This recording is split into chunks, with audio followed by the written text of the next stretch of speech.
La grande salle du conseil bourdonnait de conversations feutrées, tandis que les représentants extraterrestres prenaient place. Le commandant Starr se tenait au centre de l'immense pièce. Sa peau bleue sombre parsemée de vieilles cicatrices de bataille, comptant d'innombrables guerres, ses avant-bras agités nerveusement alors qu'il attendait la permission de parler. Le Conseil galactique régnait sur la galaxie depuis plus de 2000 ans. Des centaines d'espèces se pliaient à leur sagesse et à leur pouvoir. Aujourd'hui, ils devaient entendre parler d'une nouvelle menace, bien que la plupart d'entre eux ne crussent pas à son existence. La chancelière Vexote leva l'une de ses 6 mains pour demander le silence. Sa voix résonna dans la chambre avec une précision mécanique. Le commandant Starr de l'Empire Velotti a sollicité cette réunion d'urgence. Il prétend détenir des informations sur une nouvelle espèce dangereuse. Vous avez la parole. Starr s'avança, le claquement de ses bottes sur le sol métallique lisse résonnant. Il avait participé à plus de batailles que la plupart des êtres ne pourraient en compter. Il avait vu l'essor et la chute de civilisation, mais rien ne l'avait préparé à ce qu'il avait rencontré près du système Kepler 442, 3 mois auparavant. « Honorable membre du Conseil, commença-t-il, sa voix ferme malgré sa peur intérieure. Je me présente devant vous pour avertir d'une espèce qui changera tout ce que nous savons sur la guerre et la survie. Ils se nomment les humains. Quelques membres du Conseil gloussèrent d'amusement. Le représentant de l'hégémonie, un grand être semblable à un insecte, claqua ses mandibules dans ce qui passait pour un rire parmi les siens. Les humains, ces primitifs à peine capables de voyager dans l'espace depuis le système de Saul. Que pourrait-il bien menacer? Les yeux de Starr se perdirent dans le lointain, se remémorant ce jour. Mon vaisseau, le tonnerre noir, était en patrouille de routine lorsque nous avons détecté un vaisseau inconnu. Il était rudimentaire, construit avec du métal et une électronique primitive. Nous nous attendions à une capture facile pour l'étude. Il marqua une pause, rassemblant ses pensées. Ce souvenir hantait encore son sommeil. Le vaisseau était commandé par quelqu'un appelé le capitaine Jake Morrison. Son équipage comprenait une ingénieure nommée Lisa Chen et un officier tactique appelé Ryan Burke. Lorsque nous avons exigé leur reddition, ils ont refusé. Des rires redoublèrent dans la salle. La chancelière Vexote se pencha en avant dans son siège. Vous avez demandé une session d'urgence parce que des primitifs ont refusé de se rendre. Commandant, peut-être votre dernière bataille a-t-elle endommagé plus que votre armure. Vous ne comprenez pas, dit Starr, sa voix s'élevant légèrement. Ils n'ont pas seulement refusé, ils ont riposté. Leur vaisseau était plus petit que le nôtre, avec des armes qui n'auraient pas dû pouvoir percer nos boucliers. Mais ils ont fait plus que simplement combattre. Ils ont appris. La salle devint plus silencieuse, bien que de nombreux représentants semblaient toujours amusés plutôt qu'inquiets. Zatar poursuivit son récit, ses avant-bras gesticulant pendant qu'il parlait. Lors du premier échange de tirs, leurs armes ont à peine éraflé notre coque. Mais au 3e échange, ils avaient modifié leur production d'énergie pour correspondre à la fréquence de nos boucliers. Au 5e, ils ciblaient des points faibles de notre armure que même nos propres ingénieurs ignoraient. L'ambassadrice Iel du monde du noyau intervint. « Sûrement vous exagérez, commandant. Aucune espèce n'apprend aussi vite au combat. Il faut des années d'études pour comprendre une technologie alien. » « C'est ce que je pensais, » répondit Starr. « Mais je me suis trompé. Lorsque nous avons abordé leur vaisseau, nous attendant à une victoire facile, nous avons trouvé quelque chose qui me donne encore des cauchemars. Les humains ont continué à se battre même après avoir subi des pertes qui auraient détruit l'esprit de toute espèce civilisée. » Il ferma les yeux, se souvenant du couloir où tout avait basculé. « J'ai vu Jake Morrison encaisser un tir de plasma qui aurait dû le tuer instantanément. Au lieu de cela, il a utilisé son propre sang pour aveugler les capteurs optiques de mes soldats, tandis que Lisa Chen rampait sous les plaques de pont pour rediriger l'énergie vers leurs armes. Ryan Burke se battait avec un bras cassé, utilisant des morceaux de son propre vaisseau endommagé comme arme. La salle du conseil était devenue très silencieuse. Même les sceptiques écoutaient de plus attentivement. Mais le pire, poursuivit Starr, étaient leurs yeux. J'ai regardé dans les yeux d'innombrables ennemis au cours des siècles. J'y ai vu la peur, la colère, la haine, le désespoir. Dans les yeux des humains, j'ai vu quelque chose de différent. Je les ai vus nous observer, étudier comment nous bougions, comment nous nous battions, comment nous mourions. Même en saignant, ils apprenaient. La chancelière Vexot s'agita inconfortablement sur son siège. Que s'est-il passé ensuite, commandant? Nous avons battu en retraite, dit simplement Starr. Mon vaisseau, avec une technologie supérieure et 3 fois plus d'équipage, a reculé devant un vaisseau humain endommagé. Non pas parce qu'ils nous ont maîtrisés, mais parce qu'ils s'adaptaient plus vite que nous ne pouvions réagir. En 6 heures de combat, ils sont passés de l'éraflure de notre peinture à la mise hors service de nos moteurs principaux. Le représentant d'hégémonie se leva, ses ailes d'insecte bourdonnant d'agitation. C'est ridicule. Une rencontre avec des primitifs chanceux ne constitue pas une menace galactique. Les humains n'ont pas de flotte, pas d'armes avancées, aucune compréhension de la politique galactique. C'est exactement ce qui les rend dangereux, dit Starr. Ils ne savent pas qu'ils sont censés être inférieurs. Ils ne savent pas qu'ils sont censés nous craindre. Ils savent seulement qu'ils ne se rendront pas et qu'ils continueront d'apprendre jusqu'à ce qu'ils gagnent. L'ambassadrice Iel agita l'un de ses tentacules d'un geste dédaigneux. « Commandant, votre dossier de service est impressionnant, mais cela ressemble à la fantaisie d'un être qui a vu trop de guerres. Les humains sont à peine capables d'atteindre leur propre lune de manière constante. Leur technologie a des siècles de retard sur la nôtre. Leur technologie, oui, concéda Starr, mais leurs esprits, leur refus d'accepter la défaite. Ces choses ne peuvent pas être mesurées selon nos standards. J'ai vu des espèces dotées d'une technologie avancée s'effondrer face à une réelle résistance. Je n'ai jamais vu une espèce qui considère les chances impossibles comme un simple problème à résoudre. » La chancelière Vexot se leva de son siège, signalant la fin de la séance. « Commandant Starr, nous apprécions votre rapport. Cependant, le Conseil ne trouve aucune menace crédible de la part de l'espèce humaine. Ils seront contactés conformément au protocole de premier contact standard et se verront offrir le statut de client sous notre protection. » Alors que les membres du Conseil commençaient à se disperser, bavardant entre eux des étranges craintes du vieux guerrier, Zetar resta debout au centre de la salle. Il avait fait son devoir et délivré son avertissement. L'histoire jugerait si quelqu'un avait écouté. La dernière chose qu'il entendit, alors que la chambre se vidait, fut la chancelière Vexot parlant à son aide. Planifier une mission diplomatique sur Terre. Ces humains ont l'air amusants. Il devrait être divertissant de les regarder tenter de comprendre une vraie civilisation. Starr ferma les yeux et murmura une prière à ses ancêtres. La galaxie était sur le point de découvrir ce qu'il avait appris pendant ces 6 heures terribles près de Kepler 442. Il n'y avait rien d'amusant à sous-estimer l'humanité. 3 mois après l'avertissement du commandant Starr, une flotte alien massive apparut aux confins du système solaire de la Terre. Les vaisseaux étaient magnifiques et terrifiants, leurs coques scintillant de métaux semblant courber la lumière elle-même. L'ambassadrice première Yulnit se tenait sur la passerelle du vaisseau amiral Sagesse éternelle, observant la petite planète bleue grandir sur ses écrans. « Un système si primitif », dit-elle à son aide, un jeune être nerveux nommé Cole Sess. « Regardez leur technologie. Des fusées chimiques, des satellites élémentaires, de rudimentaires stations spatiales. Ils seront reconnaissants de notre guidance. » La première rencontre eut lieu sur une station neutre que les aliens avaient construite en orbite terrestre.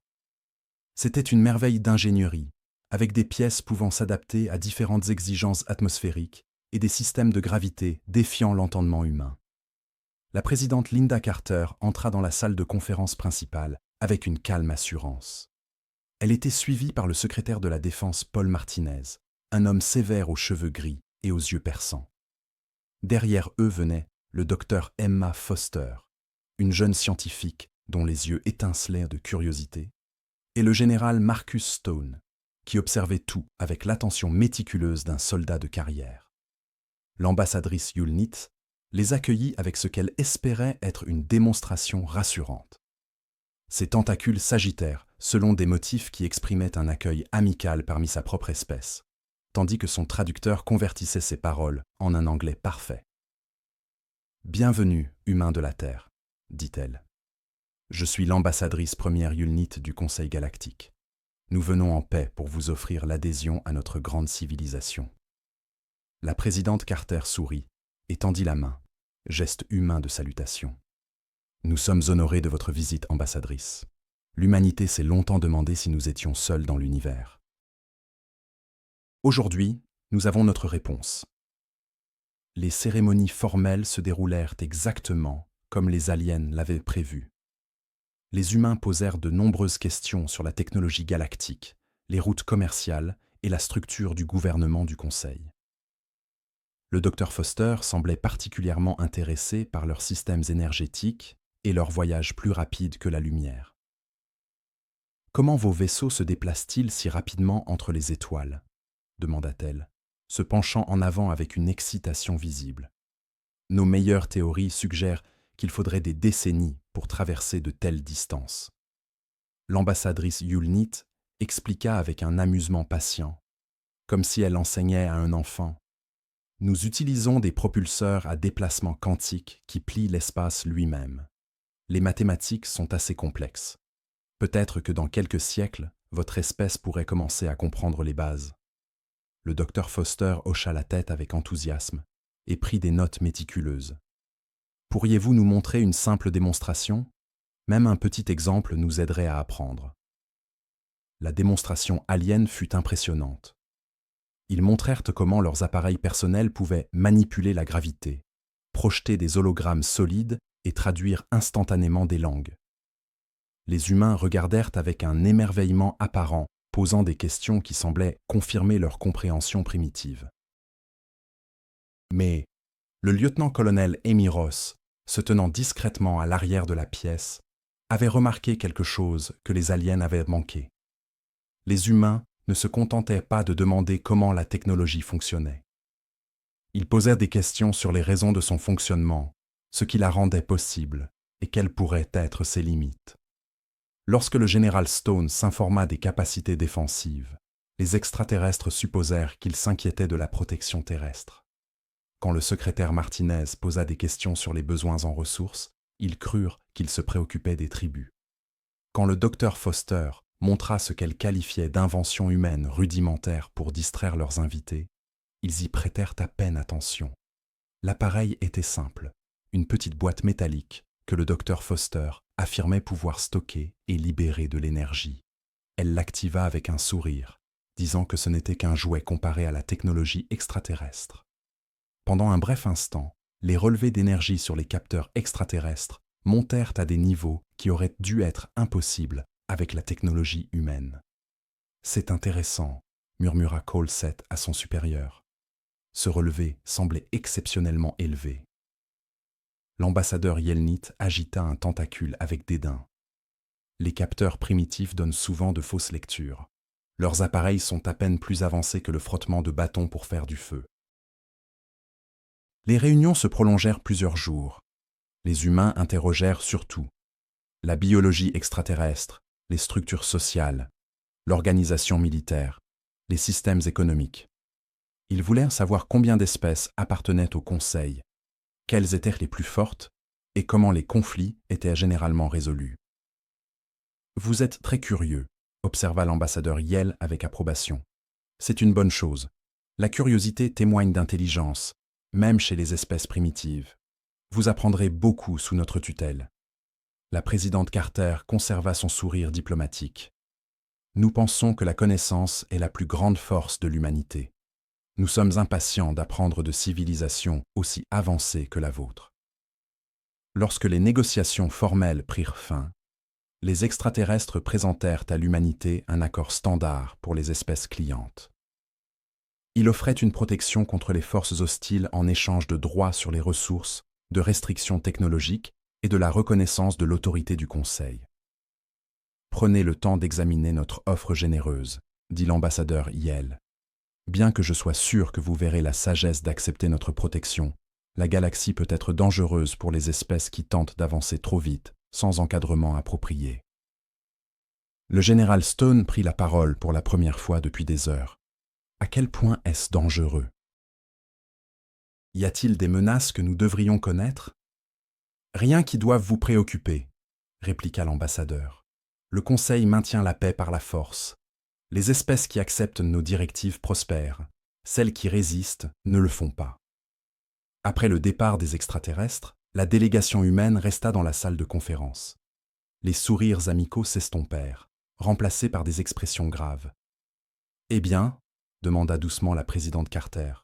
Le docteur Foster leva les yeux de ses notes. « Leur technologie est impressionnante, mais pas impossible à comprendre. Les principes sont en fait plus simples qu'ils ne le pensent. Ils ont construit la complexité sur des fondations élégantes. » Le secrétaire Martinez fronça les sourcils. « L'accord est essentiellement un document de capitulation. Ils veulent contrôler nos ressources, notre développement technologique et nos décisions politiques. » Le général Stone hocha la tête d'un air sombre. « Et si nous refusons, ils nous obligeront à nous conformer. C'est une opération de racket à l'échelle galactique. » Le lieutenant-colonel Ross s'avança. « Il y a autre chose. Ils nous surveillent déjà. J'ai détecté au moins 6 types différents d'appareils de surveillance pendant les réunions. Ils ne font pas qu'une offre, ils recueillent des informations. » La présidente Carter resta silencieuse un long moment, contemplant les étoiles. Combien de temps avons-nous, compte tenu de leur attitude dédaigneuse? Le docteur Foster calcula rapidement. Ils pensent que nous sommes des primitifs qui auront besoin de mois pour comprendre leur offre. Je suppose qu'ils nous laisseront 6 mois avant de commencer à faire pression. Alors nous avons 6 mois pour nous préparer, déclara la présidente. Emma, je vous demande de prioriser la compréhension de leur technologie. Marcus, commencez à élaborer des plans de défense. Paul, commencez à contacter discrètement nos alliés. Amy, continuez à suivre leur surveillance. En préparant leur retour sur Terre, aucun membre de la délégation humaine ne remarqua le petit appareil extraterrestre dissimulé dans le mur de la salle de conférence. Il enregistra toute leur conversation et la transmit à un vaisseau caché derrière la plus grande lune de Jupiter. Sur ce vaisseau, un jeune officier de renseignement nommé Vectar examina l'enregistrement avec une confusion grandissante. Les humains avaient semblé si primitifs lors des réunions formelles. Mais cette conversation suggérait quelque chose de très différent. Il commença à rapporter ses découvertes à son supérieur, puis s'arrêta. Les enregistrements devaient être erronés. Les humains étaient à peine capables de voyager dans l'espace. Ils ne pouvaient absolument pas comprendre une technologie avancée, ni planifier une résistance militaire. Vectar supprima l'enregistrement et déposa un rapport standard, confirmant que les humains étaient dûment impressionnés par la civilisation extraterrestre supérieure. Après tout, qui croirait que des primitifs pouvaient représenter une réelle menace pour l'ordre galactique? Bien plus bas, à la surface de la Terre, le docteur Emma Foster travaillait déjà toute la nuit, son esprit foisonnant de possibilités, alors qu'elle commençait à percer les secrets de la technologie extraterrestre. 6 mois s'étaient écoulés depuis la première visite du Conseil galactique sur Terre. L'ambassadeur Yelnit était assise dans son somptueux bureau à bord de la station du Conseil, examinant les protocoles d'intégration qu'elle avait préparés pour l'humanité.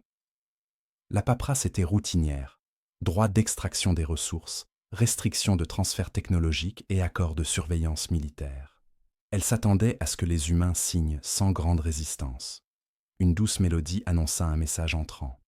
Son aide, Kolul Seth, apparut sur l'écran de communication, l'air nerveux. « Ambassadeur, nous avons une situation, dit-il. Un vaisseau humain vient d'arriver à la station. Il demande des réunions diplomatiques immédiates. » Les tentacules de Yelnit se recroquevillèrent de surprise. Impossible. Ils n'ont pas la technologie pour un voyage aussi rapide. Nos calculs montraient qu'il leur faudrait au moins 8 mois pour nous atteindre avec leur système de propulsion primitif. Le vaisseau s'identifie comme le vaisseau diplomatique humain Independence. Il semble attendre la permission d'accoster. Yelnit se dirigea vers sa fenêtre d'observation et regarda le vaisseau humain. Il était plus grand que les vaisseaux aperçus lors du premier contact, avec des lignes profilées suggérant une ingénierie plus avancée, mais c'était toujours clairement de la technologie humaine. Elle pouvait apercevoir les soudures grossières et le plaquage de coques basiques qui marquaient une construction primitive. « Très bien, dit-elle.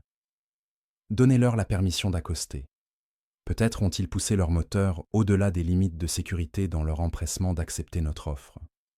1 heure plus tard, le capitaine Helen Parker entra dans la chambre diplomatique principale du Conseil. C'était une femme grande, aux cheveux courts et bruns et à l'assurance certaine. Derrière elle suivait le chef de la sécurité, Tony Walsh, un homme aux larges épaules qui semblait répertorier chaque sortie et menace potentielle dans la pièce. Le docteur Kevin Brooks le suivit, transportant une mallette qui fredonnait d'équipements électroniques. « Bon retour à notre station », déclara l'ambassadeur Yelnit avec ce qu'elle espérait être une autorité gracieuse. « J'espère que votre voyage n'a pas été trop difficile. Vous êtes arrivé bien plus tôt que prévu. » Le capitaine Parker sourit poliment. « Nous avons apporté quelques améliorations à nos systèmes de propulsion. Les ingénieurs humains sont assez ingénieux quand ils sont correctement motivés. » « En effet, » répliqua l'ambassadeur, sans vraiment prêter attention. « Je suppose que vous êtes ici pour formaliser votre acceptation de notre accord de protection. Les termes sont assez généreux pour une espèce en développement. » Le docteur Brooks s'avança et ouvrit sa mallette, révélant une tablette de données élégantes qui semblait étonnamment avancée.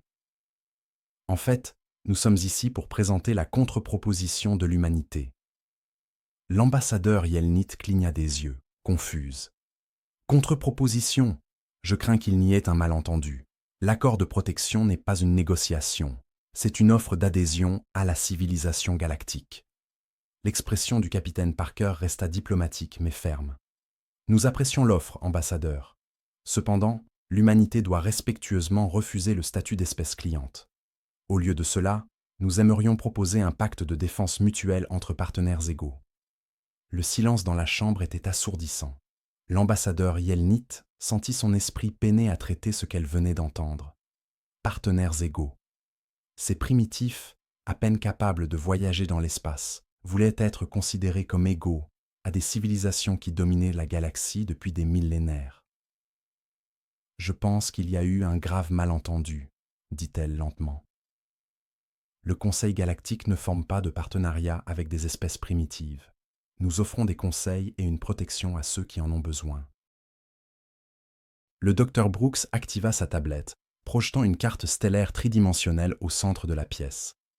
Des marqueurs rouges indiquaient plusieurs systèmes stellaires proches de l'espace humain. « Nous avons détecté une activité militaire inhabituelle dans ces zones au cours des 3 derniers mois. Mouvements de vaisseaux, accumulation de ravitaillement, essais d'armes. Il semble que quelqu'un se prépare à une action militaire. » Le chef de la sécurité Walsh prit la parole pour la première fois, sa voix calme mais froide. « Nous avons également trouvé plusieurs appareils de surveillance dans notre système solaire. Certains étaient très avancés, conçus pour surveiller nos communications et nos capacités militaires. » L'ambassadeur Yelnit ressentit un frisson la parcourir. Comment les humains avaient-ils détecté la technologie de surveillance du Conseil ? Leurs capteurs n'auraient-ils pas dû être capables d'une telle précision? « Je vous assure que toute surveillance était purement pour votre propre protection, » dit-elle, sa voix devenant moins diplomatique. « La galaxie recèle de nombreuses menaces que les espèces primitives ne peuvent comprendre. » Le capitaine Parker hocha pensivement la tête. « Nous comprenons que la galaxie puisse être dangereuse. C'est pourquoi nous proposons une coopération mutuelle plutôt qu'une dépendance unilatérale. L'humanité possède des capacités uniques qui pourraient bénéficier à nos alliés potentiels. » Des capacités uniques ? L'ambassadeur Yelnit ne put cacher son amusement. Que pourrait bien offrir l'humanité à des civilisations avancées ?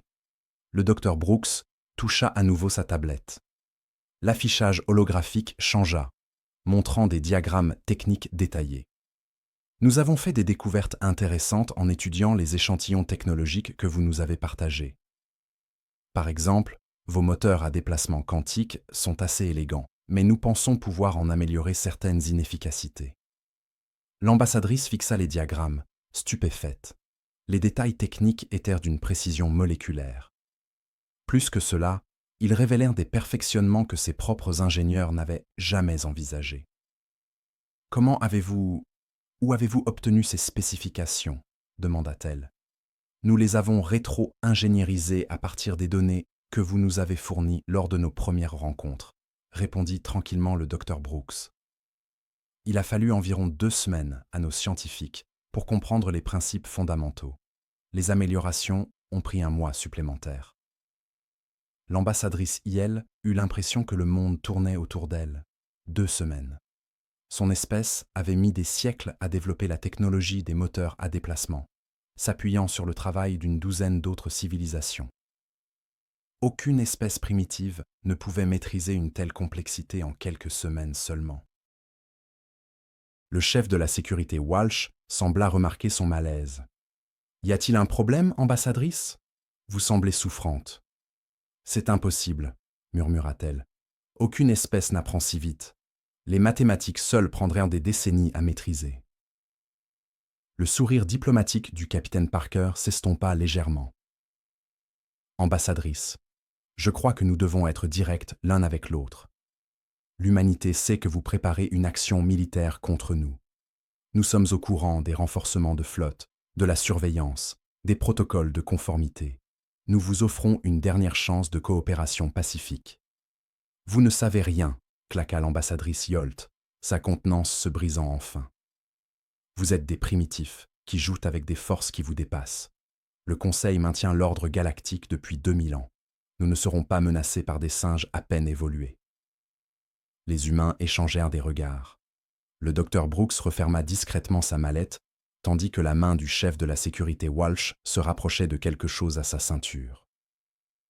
Le capitaine Parker se leva lentement. « Je suis désolé que vous ressentiez cela, ambassadrice. L'humanité espérait une amitié. Mais nous comprenons que ce n'est pas possible. Veuillez transmettre nos regrets au Conseil. » Alors que la délégation humaine s'apprêtait à partir, l'ambassadrice Yel ressentit une pointe de panique. « Attendez, vous ne pouvez pas simplement refuser notre protection. La galaxie ne fonctionne pas ainsi. Il y a des procédures, des protocoles. » « Merci de votre temps, » dit poliment le capitaine Parker. « Nous veillerons à nous souvenir de votre hospitalité lorsque nous nous défendrons contre votre action d'application de la conformité. » Après le départ des humains, l'ambassadrice Yilnit resta seule dans la chambre diplomatique, fixant l'espace où avaient été les diagrammes holographiques. Tout ce qu'elle croyait savoir sur l'humanité venait d'être anéanti. Pendant ce temps, dans une station de surveillance sécurisée au cœur du complexe du Conseil, le commandant Zdar observait l'enregistrement de la réunion diplomatique. 6 mois auparavant, suite à son avertissement au Conseil, il avait demandé l'accès à toutes les informations relatives aux humains. En regardant l'expression choquée de l'ambassadrice Yelnit et en voyant les diagrammes techniques avancés affichés par les humains, il ressentit la même froide terreur qu'il avait éprouvée lors de sa rencontre près de Kepler 442. Il envoya immédiatement un message prioritaire au commandement militaire du Conseil. Demande d'audience immédiate. L'évaluation de la menace humaine nécessite une révision urgente. Ils ne sont pas ce que nous croyons qu'ils sont. La réponse arriva en quelques minutes. Demande refusée. L'amiral Sexavan est déjà parti avec la flotte de conformité. Le problème humain sera résolu d'ici la fin de la semaine. Zdar ferma les yeux et adressa une nouvelle prière à ses ancêtres. La galaxie était sur le point d'apprendre ce qu'il avait tenté de leur dire. L'humanité ignorait qu'elle était censée perdre. L'amiral Sexavan se tenait sur la passerelle de son vaisseau amiral, l'autorité souveraine, observant la bille bleue de la Terre grossir sur ses écrans. Derrière lui s'étirait une flotte de 37 vaisseaux de guerre, chacun capable de détruire des villes entières d'une seule salve. Ce serait l'action de conformité la plus aisée de sa longue carrière militaire. « Rapport de situation », ordonna-t-il, ses multiples yeux balayant les affichages tactiques. « Tous les vaisseaux signalent être prêts pour l'action, amiral », répondit son officier tactique. Le balayage montre une activité spatiale humaine minimale, quelques satellites primitifs, des plateformes de défense basiques autour de leur lune, rien qui pourrait menacer un seul de nos frégates. L'amiral Sexavan s'accorda un instant de satisfaction. Les humains avaient refusé l'offre de protection généreuse du Conseil, et maintenant, ils allaient apprendre le prix de la défiance envers l'ordre galactique. Une démonstration de force rapide, quelques frappes chirurgicales sur des cibles militaires, et la Terre se rendrait en quelques heures. Commencer l'approche finale, signaler à tous les vaisseaux de se préparer. Soudain, une alarme stridente retentit sur la passerelle. L'affichage tactique s'illumina de nouveaux contacts apparaissant dans tout le système solaire. Des vaisseaux émergeaient de derrière des astéroïdes, des planètes et de ce qui semblait être l'espace vide lui-même. « Amiral !»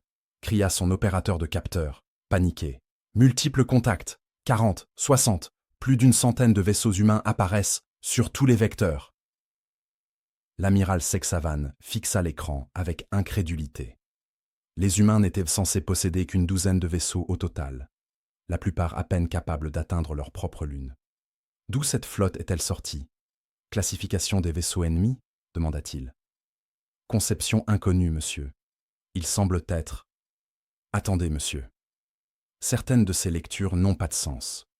Je détecte des signatures énergétiques qui ne devraient pas être possibles avec la technologie humaine. Sur le vaisseau humain de tête, le Défiance, le capitaine Nick Collins étudia son propre affichage tactique avec une satisfaction sombre. 6 mois de préparation avaient mené à ce moment. Chaque chantier naval sur Terre et Luna avait travaillé sans relâche pour construire des vaisseaux combinant l'ingénierie humaine avec une compréhension durement acquise de la technologie extraterrestre. À tous les vaisseaux, ici Collins, diffusa-t-il sur le canal de la flotte. Exécutez le plan Alpha. N'oubliez pas, ils nous croient primitifs. Montrons-leur ce que l'ingéniosité humaine peut accomplir. L'amiral Grace Taylor, commandant depuis la station de défense lunaire 1, observait la flotte extraterrestre amorcer son attaque. Ces plateformes de défense étaient dissimulées à l'intérieur de ce qui semblait être des équipements miniers et des structures civiles. Les extraterrestres ne les verraient en venir que lorsqu'il serait trop tard. « Amiral Taylor à toutes les stations », transmit-elle. « Attendez mon signal. Laissez-les s'approcher suffisamment pour goûter la victoire avant que nous leur montrions la vérité. » Le premier échange de tirs sembla confirmer les prévisions de l'amiral Seksavan. Les armes humaines égratignaient à peine la peinture de l'armure sophistiquée de son vaisseau. Leur tactique était rudimentaire, leur formation désorganisée. Cela serait terminé rapidement. « Que tous les vaisseaux avancent et engagent », ordonna-t-il. « Ciblez d'abord leurs plus grands vaisseaux. Une fois leur capacité militaire brisée, ils se rendront. » Mais quelque chose n'allait pas. Les vaisseaux humains qui auraient dû être anéantis par la première salve continuaient de se battre. Plus encore, leurs tirs devenaient plus précis chaque minute. « Monsieur », rapporta son officier tactique avec une alarme grandissante, « l'ennemi modifie la fréquence de ses armes en temps réel. Ils s'adaptent à nos boucliers plus vite que nos ordinateurs ne peuvent compenser. » Le capitaine Collins sourit sombrement en observant son officier des armes, le commandant Beth Rogers, opérer sa magie. Elle avait débuté la bataille avec des canons à plasma humain standard, mais chaque tir embarquait un équipement de collecte de données qui analysait les harmoniques des boucliers extraterrestres et la composition de leur armure. « Analyse de fréquence complète », rapporta-t-elle. « Téléchargement des données de ciblage optimisées vers la flotte maintenant. » En quelques minutes, des armes humaines qui avaient été inefficaces transpercèrent les boucliers extraterrestres comme du papier. L'amiral Seksavan observa avec horreur l'un de ses croiseurs lourds, l'éternelle gloire, perdre ses boucliers et subir des dommages critiques à cause de ce qui aurait dû être des armes à projectiles primitives. « Comment font-ils cela ?» demanda-t-il. « Aucune espèce ne s'adapte aussi vite au combat. » La réponse vint d'une source inattendue. Le cargo humain New Horizon, qui semblait fuir la bataille, changea soudainement de cap et accéléra directement vers son vaisseau amiral. L'amiral Seksavan réalisa avec une horreur grandissante que le vaisseau n'essayait pas de s'échapper. Il l'attaquait. Le commandant Beth Rogers avait pris les commandes du cargo endommagé après la destruction de son propre vaisseau. Avec ses moteurs défaillants et ses armes hors ligne, elle prit une décision qui allait devenir légendaire dans l'histoire militaire humaine. « Tout le monde évacue le vaisseau », ordonna-t-elle à son équipage réduit. « Je vais montrer à ces extraterrestres ce que les humains font quand ils sont acculés. » Elle redirigea toute l'énergie vers les moteurs et dirigea son vaisseau directement vers le vaisseau amiral extraterrestre.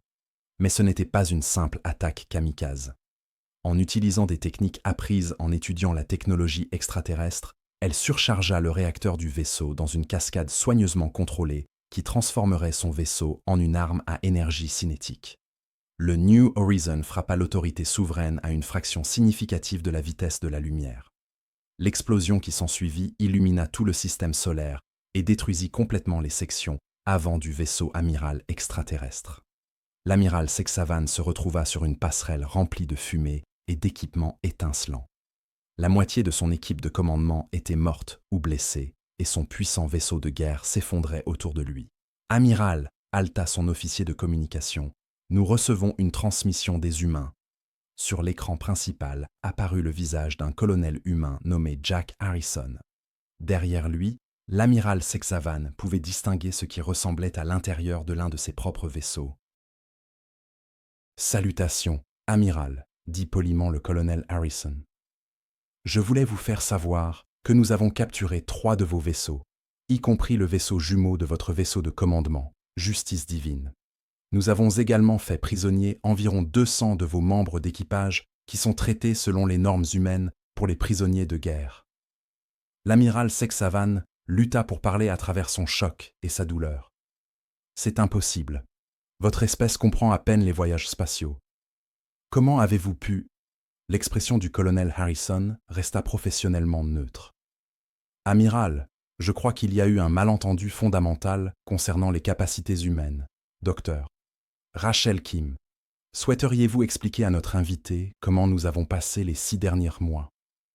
Une jeune femme humaine apparut à côté du colonel Harrison, tenant ce qui semblait être une tablette de données extraterrestres.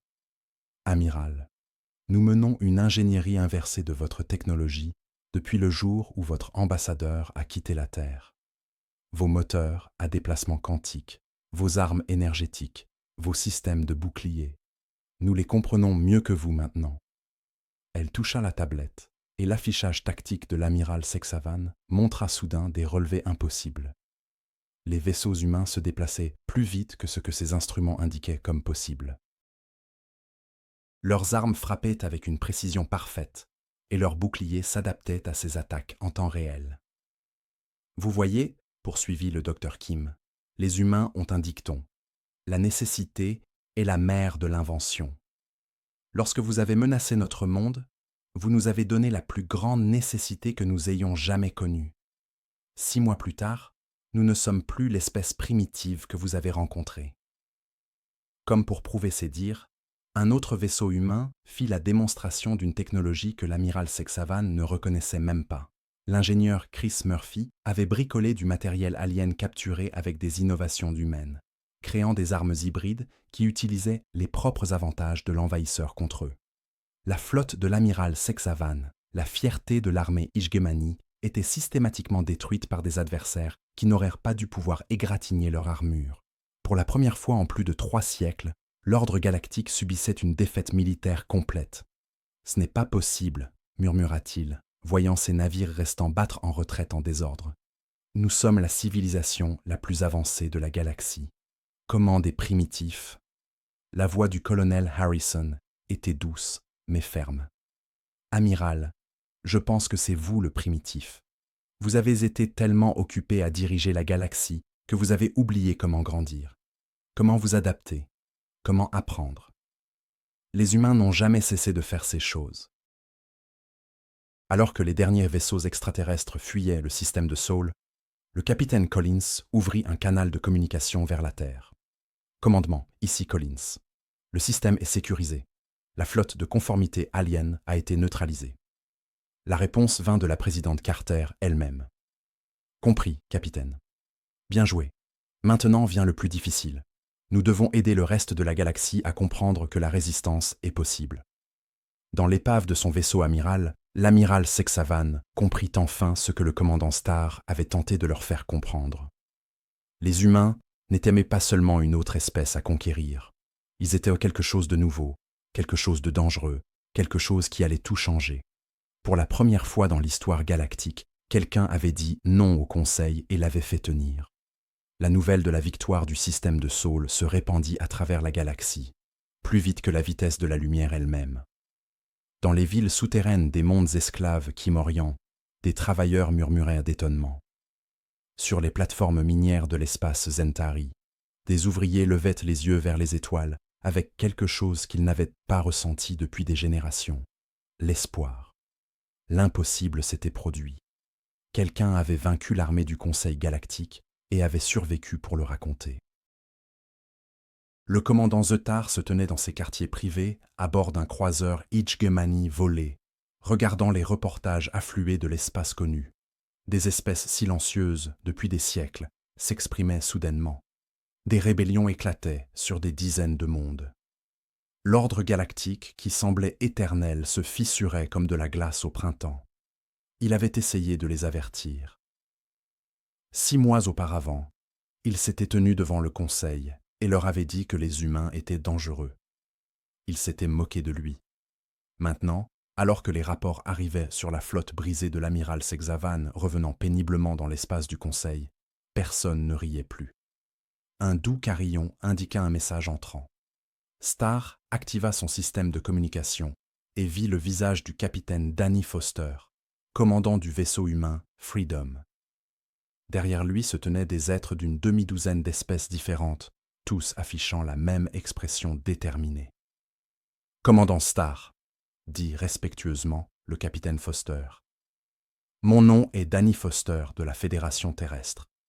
Nous comprenons que vous avez essayé d'avertir le Conseil des capacités humaines. Nous comprenons également que vous avez aidé à coordonner les mouvements de résistance à travers la galaxie. » Star hocha lentement la tête. « Le Conseil a créé son propre ennemi en menaçant votre monde, capitaine. J'ai vu ce qui se passe lorsque les civilisations deviennent trop à l'aise avec leur pouvoir. Elles oublient que la force ne vient pas de la domination, mais de la volonté de se battre pour ce qui importe. » Le capitaine Foster sourit. « Nous sommes d'accord.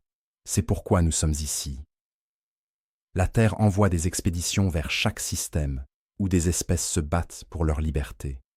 Nous ne venons pas en conquérants ou en nouveaux dirigeants. Nous venons en alliés. » L'image s'agrandit pour montrer le pont du vaisseau de Foster. Des humains travaillaient aux côtés de Camoriens, de Zentari et d'autres espèces que Star identifiait comme d'anciens États clients du Conseil. Ils se déplaçaient avec la coopération aisée d'êtres qui avaient choisi de travailler ensemble plutôt que d'être contraints à la soumission. « Combien de vaisseaux » demanda Star. « 50, dans la première vague », répondit le capitaine Foster, chacun transportant des fournitures, des armes, et plus important encore, la preuve que le Conseil peut être vaincu. Nous ne demandons à personne de suivre la Terre. Nous leur demandons de suivre leur propre rêve de liberté.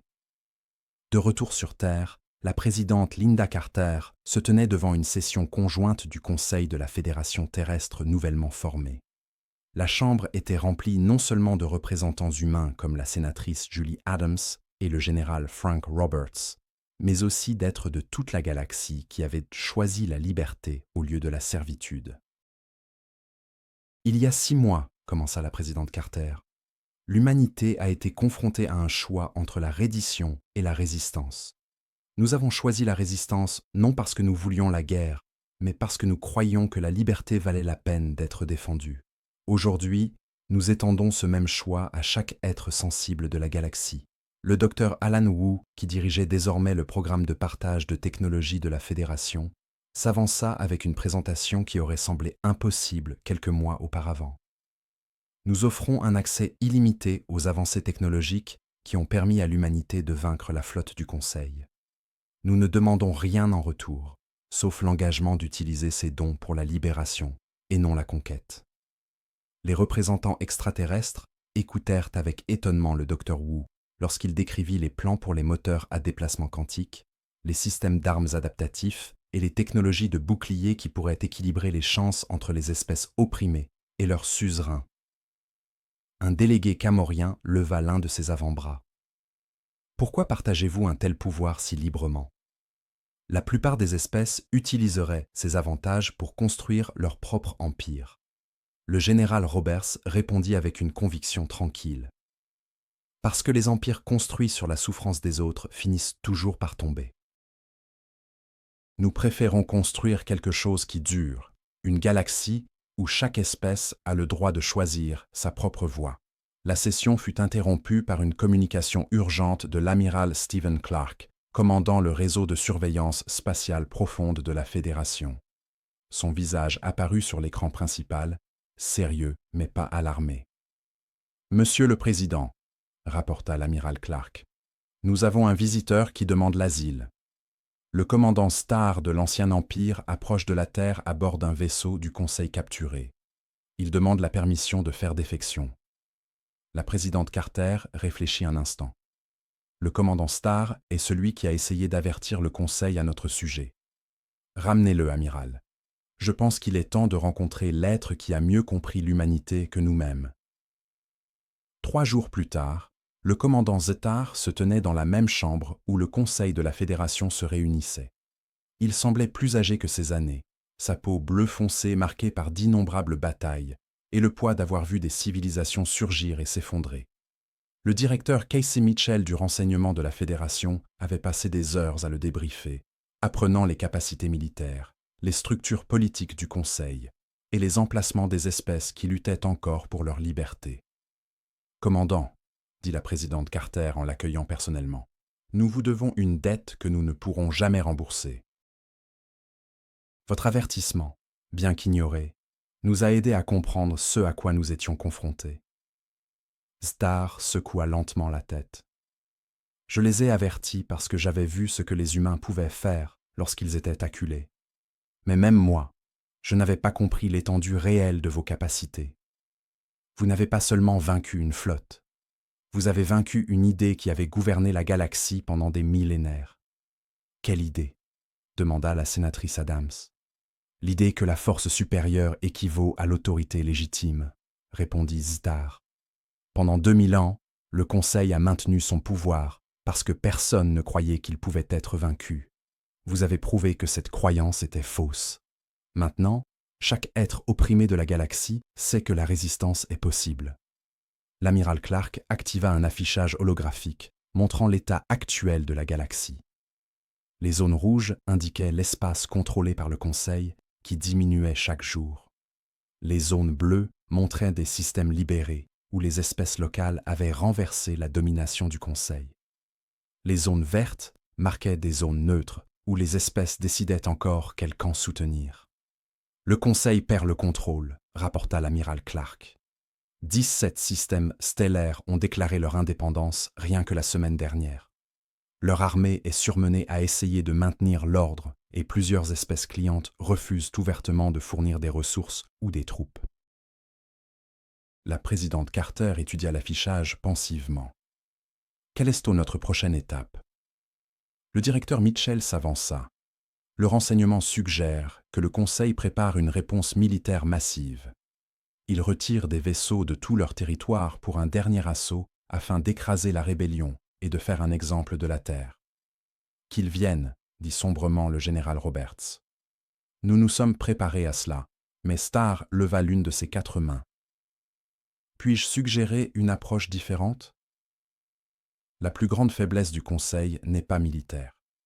Elle est politique. Ils règnent par la peur et la croyance en leur propre supériorité. Si cette croyance est complètement brisée, leur empire s'effondrera de l'intérieur. « Que proposez-vous » demanda la présidente Carter. « Une diffusion » déclara Zadgar sobrement, transmise à travers la galaxie, dévoilant la vérité sur la défaite du Conseil et la perspective de la liberté. Que chaque être opprimé constate que des dirigeants prétendument invincibles peuvent être vaincus par la détermination et le courage. Le docteur Wu acquiesça avec enthousiasme. Nous pouvons utiliser leur propre réseau de communication contre eux. Les relais de déplacement quantique qu'ils emploient pour les transferts plus rapides que la lumière peuvent être adaptés afin de propager notre signal simultanément dans chaque système galactique. 6 mois après l'avertissement ignoré du commandant Starr, un nouveau message résonna à travers la galaxie. Il portait les voix d'humains comme le capitaine Foster et le colonel Harrison, mais aussi de Kimorans tels que Veltar, de combattants de la liberté Centurie, et d'innombrables autres êtres qui avaient choisi de s'opposer à l'oppression. Le propos était limpide, la résistance est concevable, la liberté est accessible. Levez-vous et vous ne serez pas seuls. Tandis que les rapports affluaient de l'espace connu, rébellion réussissant, forces du Conseil se retirant, espèces clientes déclarant leur autonomie, Zdar s'autorisa un sourire rare. La galaxie qu'il avait toujours connue s'achevait, mais quelque chose de meilleur prenait forme. Il repensa à ce jour, il y a 6 mois, lorsqu'il s'était tenu devant le Conseil pour le prévenir de l'humanité. Il s'était moqué des craintes du vieux guerrier concernant une espèce primitive, issue d'un monde insignifiant. Personne ne riait plus. Les humains avaient accompli bien plus que vaincre une flotte, ou même renverser un empire. Ils avaient offert à la galaxie quelque chose qu'elle avait presque oublié. La certitude que des êtres ordinaires, œuvrant ensemble avec courage et détermination, pouvaient modifier le cours de l'histoire elle-même. Et en agissant ainsi, ils avaient démontré que parfois, la chose la plus dangereuse de l'univers n'est ni une technologie supérieure, ni une force écrasante. Parfois, la chose la plus dangereuse consiste simplement à refuser d'accepter que les choses doivent demeurer telles qu'elles sont. La galaxie ne serait plus jamais la même. Et pour la première fois depuis des siècles, c'était précisément ce dont elle avait besoin.